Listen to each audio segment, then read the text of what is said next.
this episode of Dil Se, we're going to talk about a highly sensitive subject. Sensitive, why? Because Indo-Canadian relations have taken such a downturn because of certain allegations made, not just by the Canadians, but also by the United States of America. And there is an element of hypocrisy in that. Now, what is that hypocrisy? We've known in the past how the United States and many other countries have forayed across borders, picked up people, brought them into their own country, and prosecuted them. We've also known of instances where they've gone outside the boundaries of their own country and done things about which they make allegations against us. But the geopolitical situation has changed. Before the Cold War, of course, India was extremely close to Russia. And at that point in time, our relations with Canada, even though both of our countries were part of the colonial empire, even though we respected each other, but the relations were not that good. And if I remember correctly, in 1948, Canada said there should be plebiscite in Kashmir. So throughout the Wild Cold War, Pokhran won. Canada opposed it. Naturally, the West opposed it. Pokhran too as well. So when the economy opened up and the Cold War was over, the situation changed. The situation changed. Why? Because our economy became more liberal. We have open borders. People who come and invest, which was not so prior to what Narasimha Rao ji decided. And so the situation globally had changed. And the best period in our relationship with Canada, I think, was between 2006 and 2015, when our relations were on the upswing. Then recently, and I'm talking about very recently, in 2023 and now 2024, things have taken a downturn. Now, there are two aspects to it, and we're going to discuss this at great length. One, that the Sikh community in Canada is about 2%. There were about 770,000 Sikhs in Canada, and their representation in Parliament, Canadian Parliament, is 4%. And with the collaboration with the minority government of Trudeau, which is the NDP, of which a Sikh is a leader, the Canadians rely upon the minority community to win in some areas, and therefore they pander to their concerns. The other problem is that India has had a lot of problems with separatists in Canada, and we know how in 1984 and in the 1980s, how they supported the separatist movement. And even as recently as the farmers' agitation, they were supporting the farmers' agitation. And India is extremely peeved about that, and we've been telling them that, look, there are X number of about over 25 extradition requests that we have made, and they don't take them further. So in this context, what is the situation on the ground, how it's going to play out, and how India-Canadian relations and India relations with what are called the quote-unquote Five Eyes, how they're going to play out, are matters which we are going to discuss today. And we have three extraordinary people here with me. One is Manish Tewari, an old friend of mine. He did his law from Delhi University. He did a bachelor's from Punjab University. His father was a renowned author of Punjabi language. Unfortunately, one fine morning, way back, the terrorists assassinated him. It was a real tragedy. His mother was a professor at the institute in Chandigarh. And he's been a member of parliament now, and this is the third time. First from Ludhiana, thereafter from Anandpur Sahib, and now, of course, from Chandigarh. Which only shows that wherever you go, you get elected, not from one constituency. It shows your popularity. And he is a prolific writer. especially in the context of defense, in the context of international relations. I don't think in the Congress party there is anybody who is as prolific as him in subjects of this nature. So thank you very much, Manish, for being here. Vivek Katju, again, extremely distinguished diplomat, joined the service in 1975.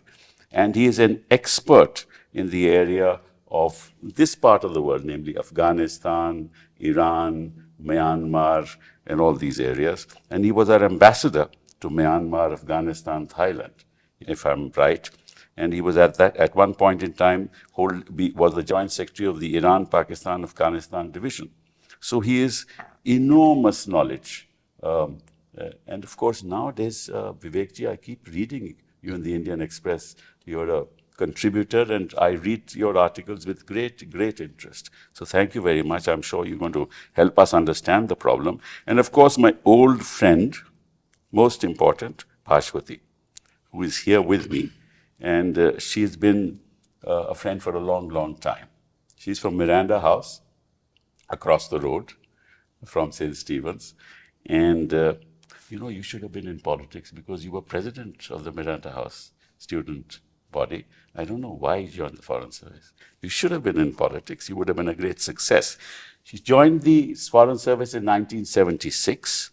And she is a European expert in European affairs. If you want to know about anything about European affairs, go to Bhaswati Mukherjee. And I watch her on TV channels. And in her distinguished career over 38 years, she has headed for the longest time ever the MEA's department specializing in European affairs from 1998 to 2004. And she was our permanent representative to UNESCO from 2004 to 2010.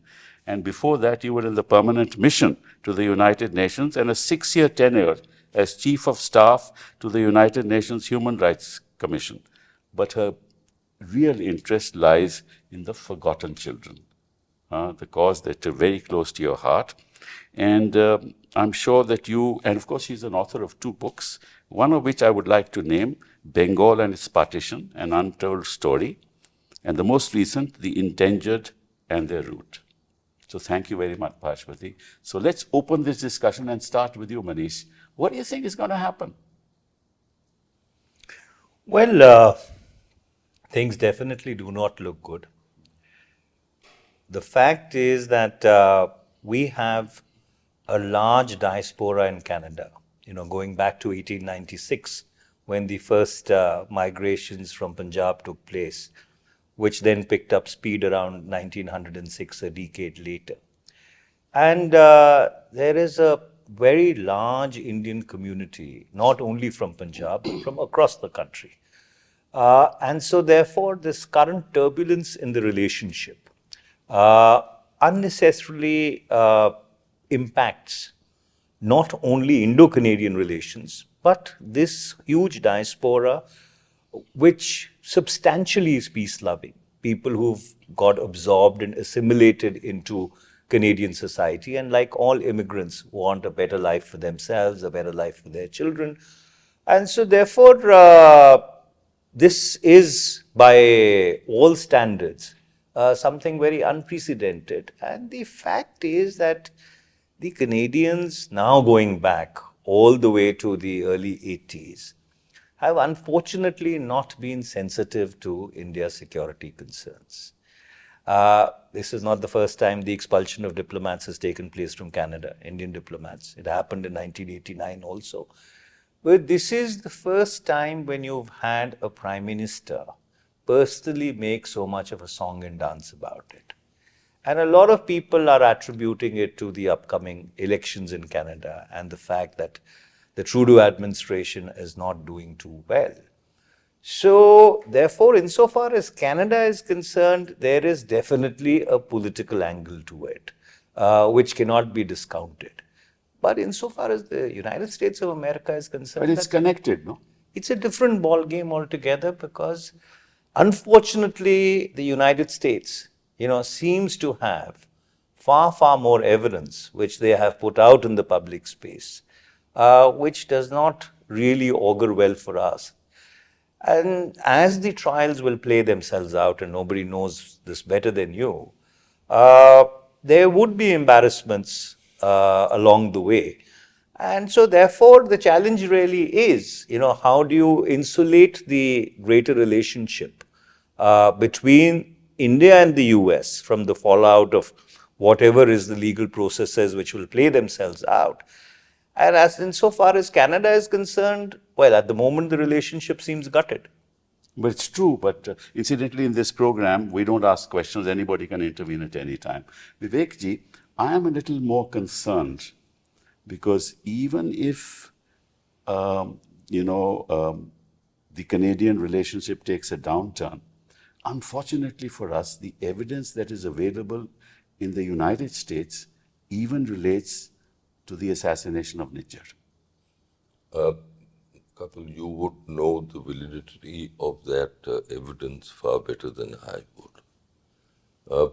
I don't know whether that evidence, which is in the indictment of, say, of Yadav, would be admissible in a Canadian court of law. But certainly, the Canadians seem to have at least no evidence which they presented to a court of law as yet. They have 4 boys, Indian boys, in their custody. They seem to be of a criminal, quote unquote, allegedly criminal bent. The Canadians have had them for some time, but they haven't, to the best of my knowledge, the case hasn't proceeded against them. It seems to me that the Canadians diplomatically took a step which is totally unprecedented in my experience, calling an High Commissioner a person of interest in a criminal matter. That's true. And then saying that we want to question you and lift him, and asked India to lift his immunity. It's never done. It's simply not done. That's true. And Trudeau said as much in his press conference that, well, if we were asked, we would also not do the same. So then why ask? So the relationship with Canada is in a very difficult stage, and the onus for this clearly lies on Canada. Besides, the Canadians have been very sanctimonious. They haven't given visas to Indian service personnel serving in Kashmir, defense service personnel.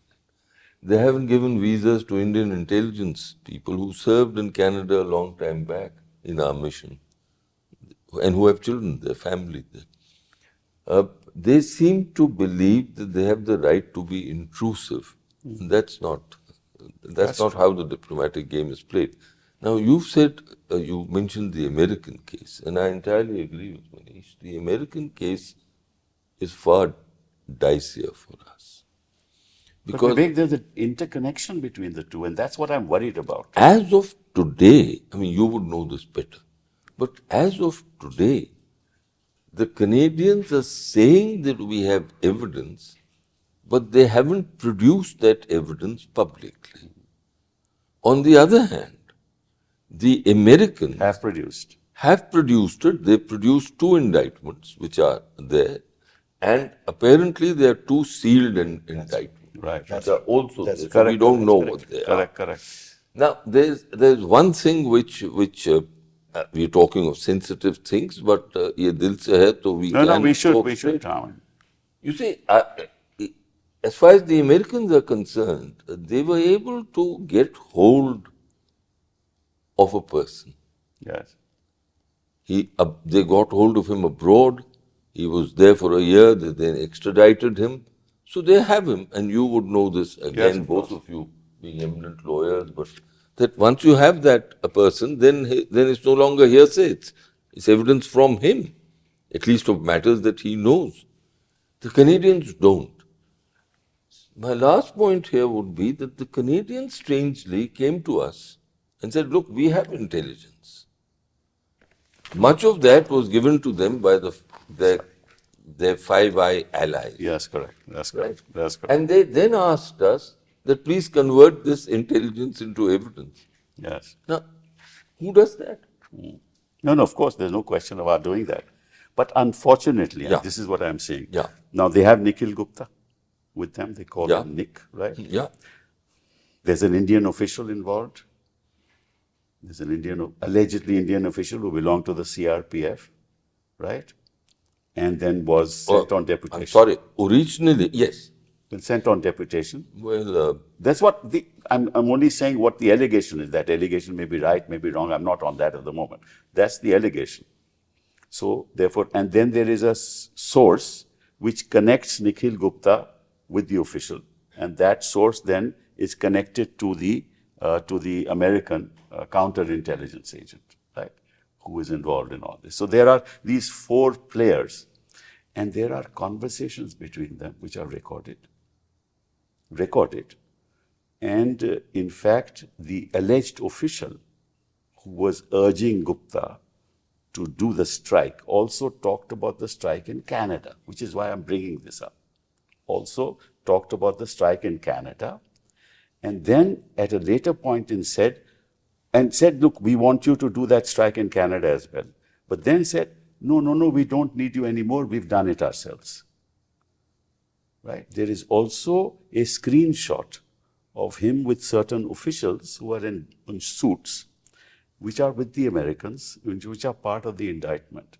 My worry is that even if the Canadians do not have that evidence, I'm worried that this is going to lead to a lot of embarrassment, which we don't like to avoid. And Bhaswati, what is your take on it? I'd like to present this matter in a slightly different perspective. Let's go back to the downing of the Kanishka. Yes. Let's go back to the clear evidence produced by Canadian intelligence who investigated the case of those who were responsible and whom the Canadians refused to indict. Right. In Kanishka, there were a large number of Canadian citizens who died. 269. Yes. Absolutely. And the refusal, unfortunately, of Trudeau's father, so it seems to be a dynastic thing against India, in a way, to go ahead with the indictment indicates a double standard that you pointed out in your presentation, that while it's perfectly kosher to go after your enemies, whether crossing your borders or in a country far away, as was done for Osama bin Laden as an example, Right. it is not correct for smaller players like India to even think of doing the same, because international law is sacrosanct in one way for the big boys and not so for the smaller boys who are trying to become big boys. That's my first point. Secondly, when they named our High Commissioner, who's a professional diplomat of the highest integrity, Sanjay Verma, as a person of interest, it is very interesting what they later said he was supposed to have done. He was supposed to have continuously fed the Indian government, along with the other Indian diplomats who were expelled, with information about subversive activities being carried out by certain unfriendly persons of Indian origin and otherwise on Canadian soil against India. Correct. Well, I don't know about my colleague Ambassador Vivek Katju, but I have no hesitation in saying on your channel that I have done exactly the same thing as Ambassador of India to the Netherlands. I have That's your job. supplied to the government of the day, who happened to be actually External Affairs Minister Salman Khurshid, information about certain hostile elements sitting in the Netherlands, plotting against the territorial integrity and sovereignty of India. I certainly supplied that information, and I am sure that the Canadians or the Dutch or the British or the Americans or any other country who has an ambassador in India would have no hesitation in doing the same, because that is our job as professional diplomats. That's the second point I wanted to make. Yes. The third point I wanted to make was, I am not worried at all about embarrassment, because Prime Minister Trudeau under oath had to confess that he had intelligence but no evidence. And therefore, he actually validated our argument that if you have evidence presented to us, which he did not. As far as the American indictment is concerned, Americans are not perfect in their indictments. They have, for instance, kept illegally in a small little place off the shore of Cuba a lot of persons allegedly involved in 9/11 who have never been given a fair trial, not been given their rights, have been tortured, some have lost their mental stability and are still being held there.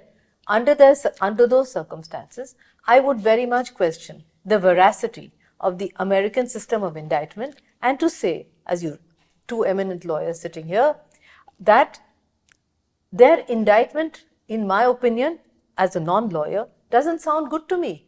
Where is the hard evidence? And in any case, where is the evidence linking either of these two indictments with the state of India, with the government of India, with Indian diplomats or with Indian intelligence services? How do we know that these are not rogue elements? In every state, there are rogue elements. There could be rogue elements. They have rogue elements too. And what is even more disturbing is information that came out yesterday that there was information intelligence fed to the Washington Post by the Canadians, and the Washington Post was informed, please do not publish it until Mr. Trudeau and his foreign minister, who has been calling for sanctions to be posed against India, until they have finished their press conference. This is, in my perspective, very unethical behavior.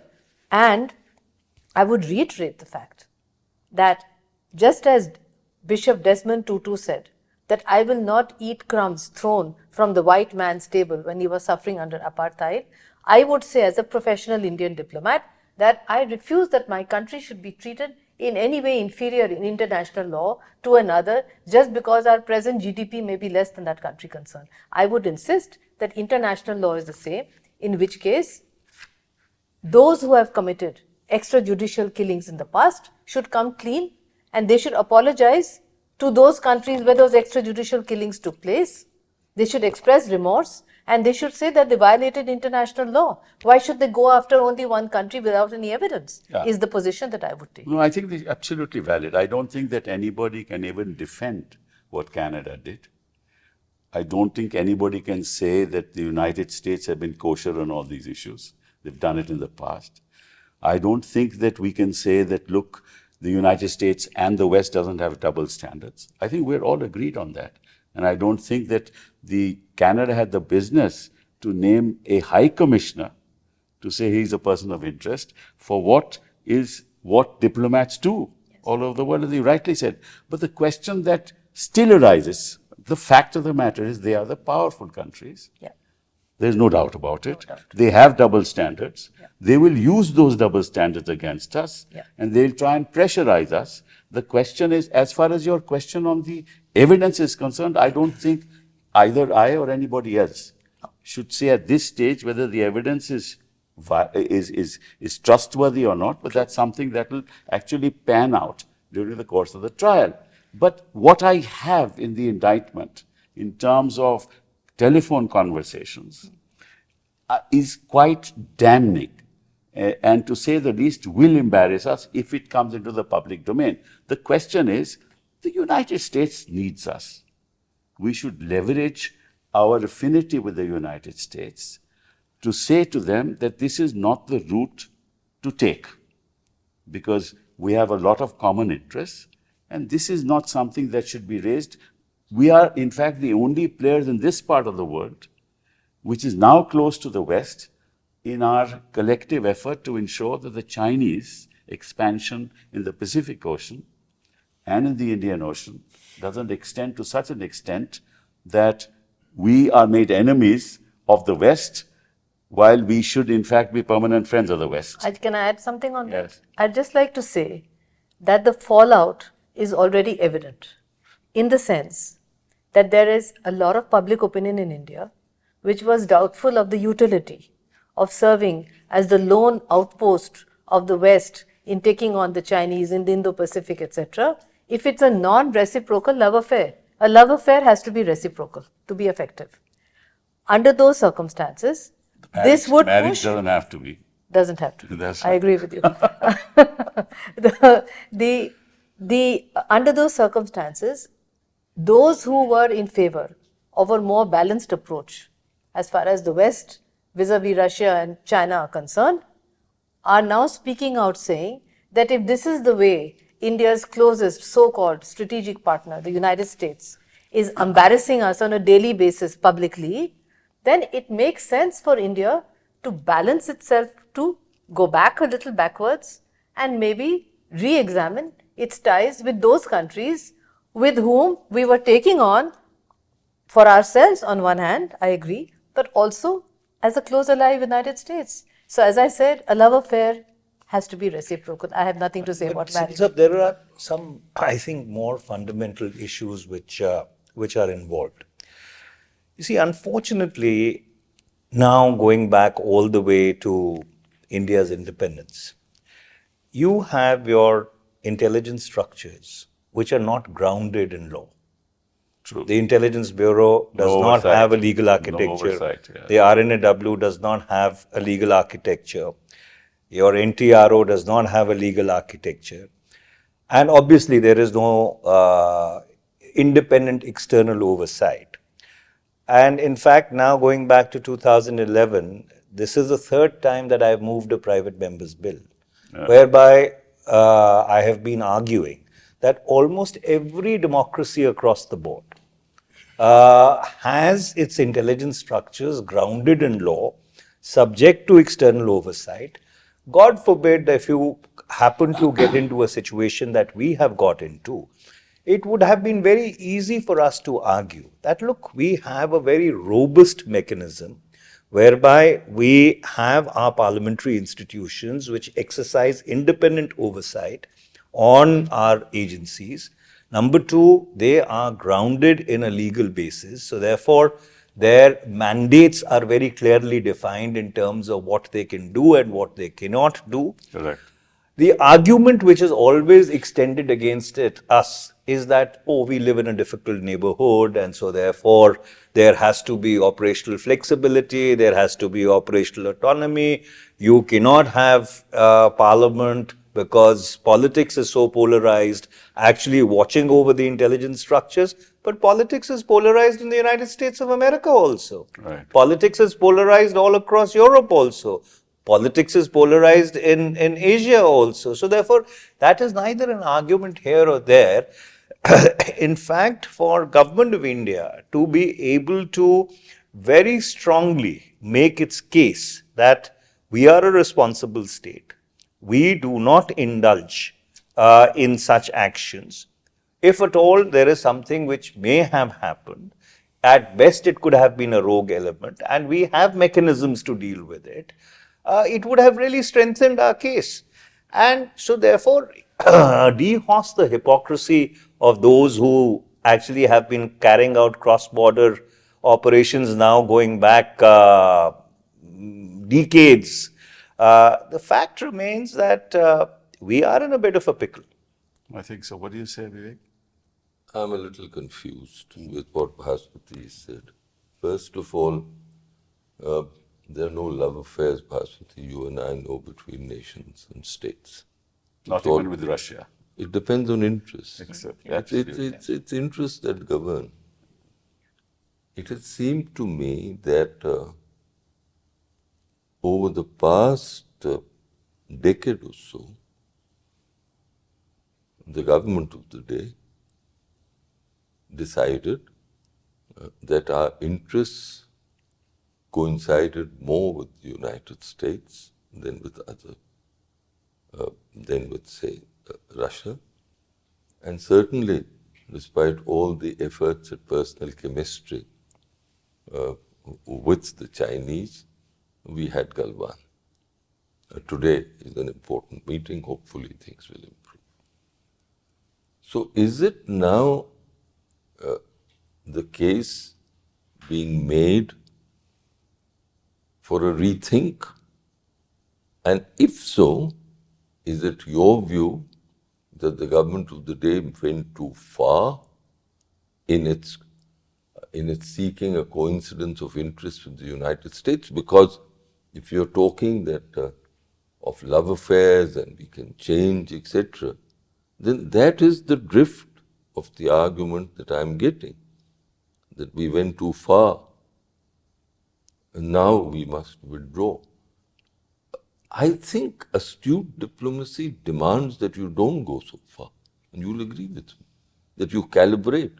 So somewhere along the way, what you are pointing out is that that calibration got a little awry.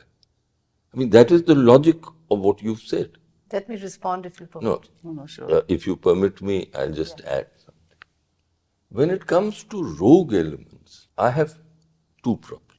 The first is that if in any government organization, and both of you have been ministers, if there is a rogue element, it shows a failure of the administrative oversight of seniors. There are rogue elements, but it does constitute a failure, because there shouldn't be rogue elements. So the rogue element argument is a very dicey one. It cuts both ways. The MEA spokesperson has said that Yadav is no longer a government employee. No longer, but was. But was, of course. Yes. As he was confirmed as in the aviation Research Center Correct. in November last year. That's correct. And the government said so before the Central Administrative Tribunal. Yes. So, I know government works in silos and all the rest, but let's be very careful when we use the rogue element argument, because it's not such a simple argument to sustain. It opens up to scrutiny, both internally and externally. And we know that there have been various intelligence agencies in the past, we don't have to recount history, when they had put forward that, look, we've had these rogue elements for ideological reasons, etc., then the trust in them diminished very substantially. So if I may just respond to first your earlier comment. I never said that we went too far in our decision to ally with the West and the United States. I firmly believe that that was a correct decision given the hostile neighborhood and given the fact that we needed to strengthen infrastructure, strengthen our defense forces, needed access to critical American technology. We did the right thing in doing what we did. I am saying that it would now appear that the strategic partnership that both countries said was very important to their individual core national interests, I am disappointed that it appears to be, in this particular case, non-reciprocal, because on a daily basis we are being embarrassed as a government, as a nation, as a people by selective leaks in the Washington Post, messages made, etc. It could very well be that the United States, which is going through a highly polarized presidential election, things may calm down once we know the results on 6th of November. As far as rogue elements are concerned, I just used the word perhaps. I never said there are rogue elements. There are rogue elements in the Western agencies, and there are rogue elements in various agencies across the world. We have no evidence as of now whether there is a rogue element or not. As far as Mr. Yadav's family is concerned, and Mr. Yadav himself, he has strenuously denied, and he is entitled to a fair and free trial. He cannot be judged guilty until he's had a fair and free trial, etc. So I'm not saying he's a rogue element. I am saying that the possibility of a rogue element cannot be ever ruled out. That's all I've said. I've not said he's a rogue element. there is another dimension to it. You see, the thing is that we are presuming and presupposing that the US administration is in some manner complicit in what is happening. Now, all of us are aware of the fact that the United States has a fiercely independent judiciary, and they guard that independence very zealously also. This is not something which came out of any US government or US administration inputs. The fact is that the person these gentlemen were allegedly interlocuting with happened to be a DA informer. It's an Right? undercover agent. So therefore, the train of circumstances which spun off, I don't think was because of the US administration, but the cause of it is definitely impacting the relationship in a negative way. So I think we need to be very careful because the little that I understand the US system, even if the US administration would want to, for the sake of a strategic relationship, try and do something, I don't think they will be able to do it. And what the US has been attempting to do, and both of you are very eminent diplomats, is to try and firewall the relationship from, unfortunately, what is playing out or what will play out in the judicial processes. No, in fact, there's a far more serious issue to it. Let me tell you this. Let's now assume that this is a rogue element and that government of India is not involved, and we like to believe that government of India is not involved. Now, this rogue element, in the name of Mr. Yadav, contacts Nick Gupta, right? And he tells Nick Gupta, as far as your cases are concerned, don't worry about it. Right? Everything is fine. Nothing will happen to you again. This is all recorded, right? So, and then the fact of the matter is, why would a rogue element hand over $15,000 in cash, record it to somebody on his own? And I'll assume there are either somebody else who is also a rogue element behind him, of which we don't know, but there is something certainly working which ultimately resulted in all this. So we assume now government of India is not involved. We like to believe that. But the kind of indictment with the audio records and with the video would suggest that there were other people involved. Now, who those other people involved are, we don't know. And if, in fact, the gentleman belonged to the Government of India service at that point in time, the Government of India should have known what his credentials were. Why did he have to connect with Nick Gupta? And why should this rogue element be allowed to do all this? The problem is that the policies of the Government of India over the years, especially since 2014, have been somewhat proactive in many of these matters, and rightly so, because we don't want our security to be endangered by elements outside of this country. So we support that policy. But at the same time, if some rogue element is going to do a job like this, he should do it professionally. He shouldn't do it in a ham-handed manner. Look, I, for one, have enormous respect for the Indian intelligence services. I think they play a vital role in the nation's security and safety, and as diplomats, Bhaswati and I have had the good fortune of interacting with them, and some of them they have among them some of the finest people you can think of. The question of oversight is a political question. I do know that in many countries there is oversight, and perhaps the day will come when we will have. We should. We will have oversight. Yes.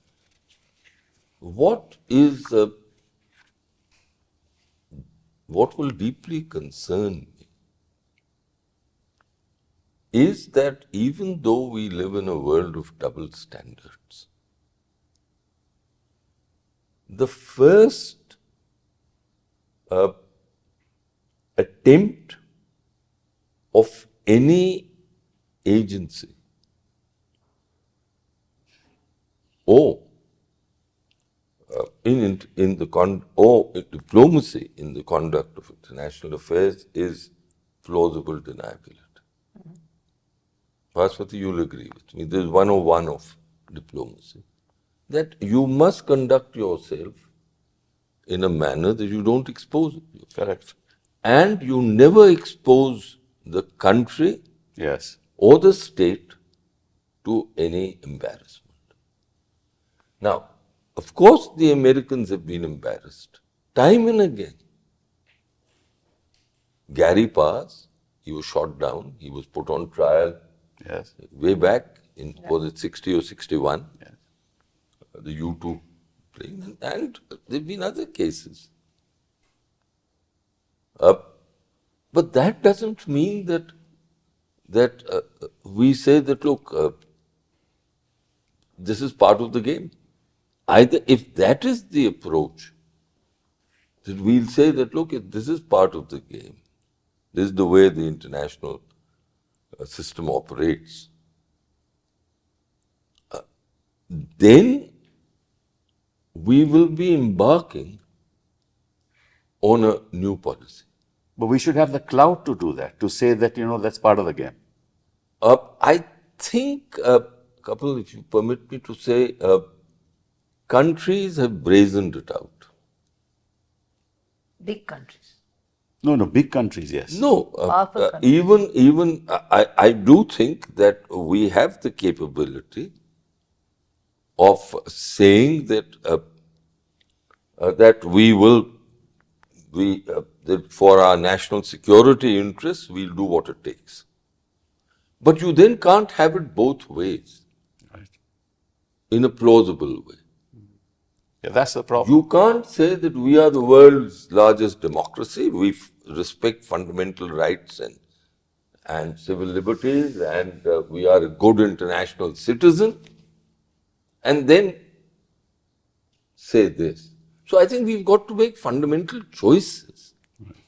I, for one, do believe that national security sometimes demands We do what we have to do. that you do what you need to do. I mean, Exactly. to But that's protect your the- interest. that's- But plausible deniability, Bhaswati, you will agree with me, should never I be am lost. remembering 71. We did what had to be done. We used intelligence. We did what had to be done. We were given a certain time frame to liberate Dhaka. We did what it had to be done. So it's not as if in our path as an independent nation, we haven't done what had to be done. That's not the issue here. Here we are almost an emerged country, but we are confronted by the hypocrisy of the developed West, who try to sermonize and lecture us and try to hold us culpable without proof of breaking international law and embarking upon a policy of what they call extrajudicial killings, when in their history they have done much, much worse. So I agree with you that international law should be the same for all. In the Cold War, if you remember, there was a famous case of a man who stood in a queue. He was a Bulgarian spy who killed somebody with the tip of a poisoned umbrella. I still remember, I was in PMI New York at that time. Those were extrajudicial killings. Nobody lifted an eyebrow. We can't say that Bulgaria was a developed country. It was part of the rules of the game of the Cold War. But in India's case, we have not ever been accused of embarking on a policy of extrajudicial killings. But we have certainly, in our path as an independent nation, done what it takes to preserve our territorial integrity. In this particular case, for instance, I would like to make the distinction to my friend here, Mr. Tewari, as he rightly pointed out, the bulk of the diaspora, Indian diaspora in Canada, does not support these fringe elements at all. I have a sister who lives in Vancouver, she's a Canadian citizen. She doesn't support it. So this fringe element is actually holding the Canadian Prime Minister to ransom, and in the process, the Canadian Prime Minister has, to quote him, gutted the India-Canadian relationship. My concern, like the Americans, is how to insulate the India-US strategic partnership, which is far more important, as far as I'm concerned as a professional diplomat, from the damage or the fallout of what Mr. Trudeau is doing. He's doing what it takes to remain in power. But the problem That's is, the Five Eyes have supported him. Actually, unfortunately, whether it's Australia or it's New Zealand. But Sibal Sahab, you are aware, And this argument of double standards can't win us the argument. That's the problem. You're right. There are But double we have to standards. remember it. But That's all I'm saying. can it win us the argument? It will win us only when we have the economic And might of the your United States. Bangladesh example is not quite appropriate in this context, because there's a whole population in then East No, Pakistan. I was saying it in the context of when we did yeah. what it takes. Let me add something to what Bhaswati said. We need not go back to 1971. Okay. In 2019, after Balakot, we proclaimed a doctrine, what I believe was a doctrine of preemption. Yes. We said that if we see preparations being made for a terrorist attack against India, we reserve the right to take action which is needed to neutralize it. I'm paraphrasing. Yeah, That is what we said. right. You're right. Now, in Balakot, we took action against terrorist centers, and we immediately after that action, we said that we were not attacking Pakistani state installations, we were attacking terrorist centers. Now, there again, we were using conventional. Right. This is a dilemma that we have faced on account of Pakistan, which has acted in an abnormal manner all through. Now, the question arises whether we will extend this Doctrine. doctrine, and how will we extend it outside Pakistan. Right. The Canadians say that and the Americans too, if you see what the Attorney General has said after the indictment was unsealed, Right, they right, said right. there is no difference between what the Americans are saying and what the Canadians absolutely have said. right. That's what I was trying to show. Yeah, it's identical what they have Yes, said. yes. So they say that, look, this is not kosher. Yes. Bhaswati is right when she says that they've done the same thing Yes. in other countries. But I do not recollect an instance where they've had to face an indictment in a foreign court. The last case that I recollect was in Pakistan. If you one of their contractors in Yes. Lahore Yes. Loud, Lahore. loud. Yes. That's right. Shot a man was in a traveling street. and he was there was a chap two boys on a motorcycle, and I think from his car he shot them, and ultimately the Pakistanis lodged a case, Yes. and the Americans said he had diplomatic immunity. The Pakistanis proved that he had none. The matter was settled in court through the payment of blood money, which is something which is part of their legal system. Yes. Apart from that, I do not know of any case where a matter has been taken to a court of law, Right. like the Americans have done in this. This is the worry. So you are right. They practice duplicity, and we must condemn it. That's right. The same law must apply across the board to everyone. But you'll agree with me, Bhaswati, that the circumstances of each case are different. And therefore, the approach has to be different. In this particular case, I'll just speak for 1 minute. I think Mr. Tewari wanted to say something.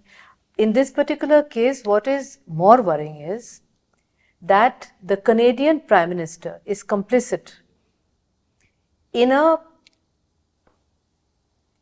plot by a small fringe group to destabilize and fracture the Indian state while preaching that he believes in one India. He said it publicly that he believes in one India. But his actions give the impression that he supports the state of Punjab seceding from the Union of India to become a separate and independent state run by elements who have withdrawn support from his government, so that he does not have enough votes to pass his budget in February, and therefore he is pandering to them even more. so as to be able to stay on in power. That for me is far more worrying, and the dilemma that poses then is, what should this great country of ours do to counter such threats now and in the future? So what do Can you they think? be done What do you conventionally think? or extra conventionally? But let me make 2 points. You see, even when Punjab was extremely disturbed between 1980 and 1995, there was not even 0.1% support for secession. In fact, whatever may be the disposition of certain elements in Canada, it has no resonance in Punjab at all on the ground. Right? So, therefore, they live in their own echo chamber. They emigrated from India at a certain point in time when things were turbulent. And so, therefore, their conception of what India is unfortunately caught in that time wrap. We had largely ignored them over all these years, and so therefore they had become virtually irrelevant. The fact is that by the unfortunate circumstances which have played themselves out, you've made this fringe element, which is not only confined to Canada, but to various other parts of the world, unfortunately irrelevant for no rhyme or reason. And that should be a cause of worry for us. My problem is that despite all this, despite what the Canadians have done, despite what Trudeau does, it's not going to solve the problem that we are facing. You may take any defenses you want of double standard or anything. The reality on the ground is that there is an indictment, there is evidence, there are conversations, there are videos. How are you going to deal with it? The best way to deal with it is to talk to the Americans and say, let's resolve this issue. How to do that? That's really a problem. Well, my experience has been that But whatsoever. Mr. Tewari has mentioned it's not possible. No, because no. of the vigorous I have a American slightly, I have a slightly different take on this, based on some experience, not so much with the Americans, but with the Europeans certainly. Whatever they may say of judicial independence, etc., when push comes to shove, Yes, exactly. it all melts. Remember the Italian? I Problem agree with with the you, Italian and the Vivek, but fishermen having dealt and the with the fishermen on our Europeans, coast. What happened? there is a big difference between the European judicial system and the American judicial system. So I have to say that Mr. Tewari has a very valid point when he says that it's a fiercely independent system, but it's also a system that is pragmatic, and there can always be discussions on how to insulate the partnership, strategic partnership, so as not to push us into another direction. That is very true. In this particular case, I am convinced that there has been no wrongdoing on our part. I believe that it's being blown out of proportion because of the Canadian domestic politics. I do agree that it is very worrying that the Americans have got into it in such a big way with the indictment because they have a vigorous legal system.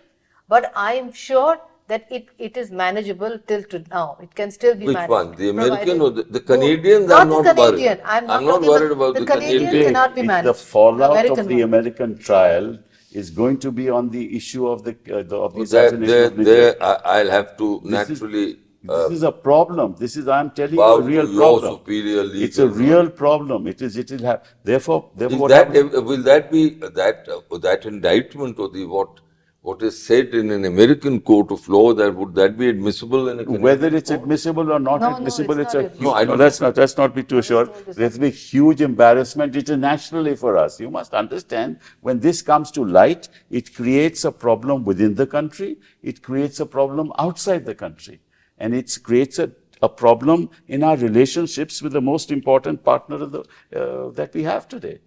So let's sort of end this discussion by saying, nobody can be convinced on what really is on the ground. We'll see what happens, but I think that our country should stand together to make sure that we are all together in this and somehow use our diplomatic skills to resolve this issue. And if you permit me to add one sentence, we should remain proud of our intelligence. Absolutely, absolutely. So thank you very much Thank you very for much. this absolutely wonderful conversation.